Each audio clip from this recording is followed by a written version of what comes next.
જય સ્વામિનારાયણ. મારું નામ દેવ છે. જય સ્વામિનારાયણ. મારું નામ કવિ છે.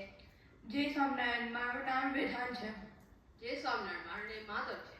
શ્રી હરિએ નિષ્કાનંદ સ્વામીમાં પડેલી કવિ શક્તિને પારખી અને પ્રેરણા આપી અદ્ભુત રચનાના માર્ગે વાળ્યા, જેને પરિણામે સંપ્રદાયમાં અતિ ઉપયોગી અને અમૂલ્ય સાહિત્યનું સર્જન થયું. સદગુરુ નિષ્કુલાનંદ સ્વામીએ શું વર્ણવ્યું છે? સદગુરુ નિષ્કુલાનંદ સ્વામીએ તો 20 થી પણ વધુ ગ્રંથોની રચના કરી છે. ભક્ત ચિંતામણી, પુરુષોત્તમ પ્રકાશ, હરિસ્મૃતિ, યમદંત, ચોસઠપદી વગેરે ઘણા ગ્રંથોની રચના કરી છે.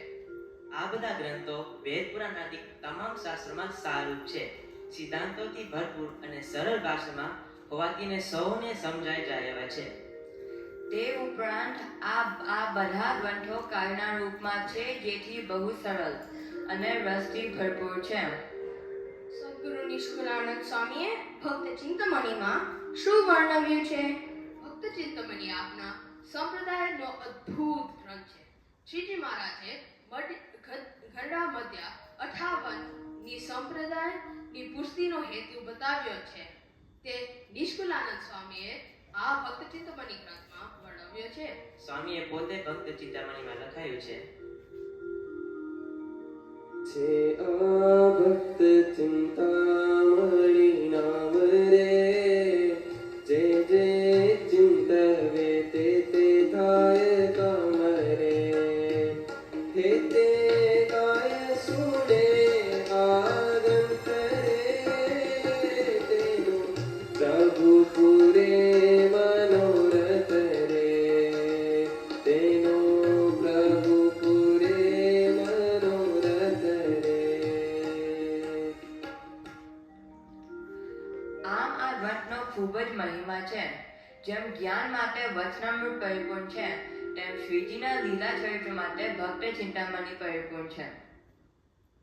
પુરુષોત્તમ પ્રકાશમાં સદગુરુ નિષ્કુલાનંદ સ્વામીએ શું વર્ણવ્યું છે? આ ગ્રંથમાં ભગવાન પુરુષોત્તમ શ્રી સ્વામિનારાયણ ભગવાનના મહિમાનો પૂર્ણ પ્રકાશ પાડવામાં આવ્યો છે. એકવાર કાળિયાનીમાં સદગુરુ શ્રી હરિએ સદગુરુ શ્રી ગોપાલ સ્વામીને પોતે અવતાર કેમ લીધો તેની વાત કરી. તે વાતને સાંભળી પછી પૂજ્ય નિષ્કાનંદ સ્વામીને ખૂબ જ ઉત્સાહ આવ્યો. તે આ ગ્રંથમાં લખ્યું છે, શ્રી હરિએ સ્વામીજીએ શ્રી હરિની સર્વોપરિતા સ્પર્શ શબ્દમાં લખ્યા વિના રહી શક્યા નહીં. આવા મોટા સર્વોપરી પુરુષોત્તમ આપણને મળ્યા છે, તેનો એટલો બધો મહિમાને કેફ રાખવો કે એક પ્રભુ સિવાય બીજું કઈ જ વાલું ન રહે. આટલો આ ગ્રંથ બનાવવાનો અભિપ્રાય જણાય છે. Let's listen to some lines from the Purushottam Prakash. આવારનો જે અવતાર રે, એવો ન થાય વારંવાર રે,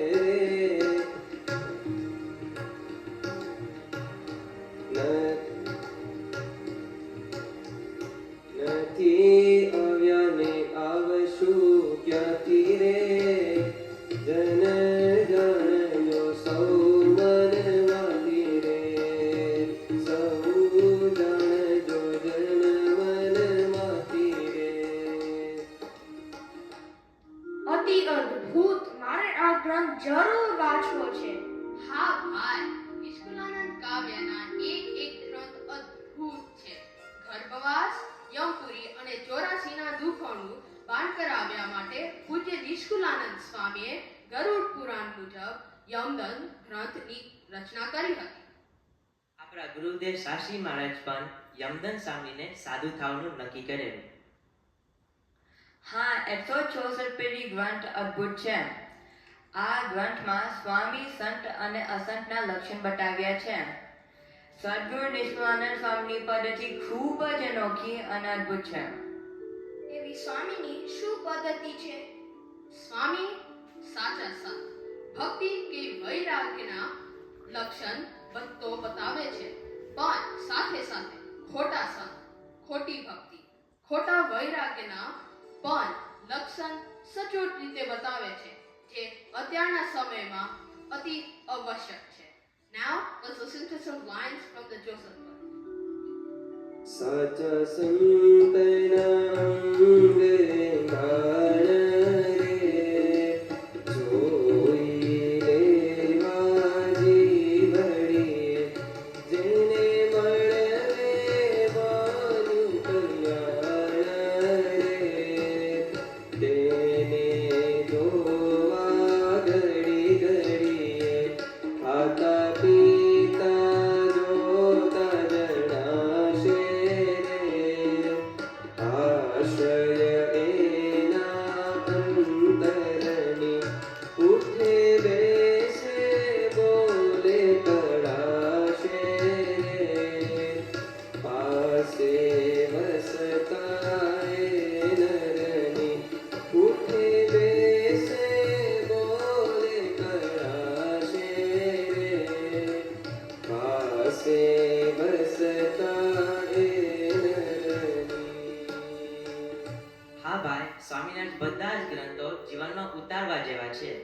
જો સ્વામીએ આ બધા ગ્રંથો રચના ન કરી હોત તો આ સત્સંગમાં બહુ મોટી ખોટ રહી જાત. જય જય જય સ્વામિનારાયણ. સ્વામિનારાયણ.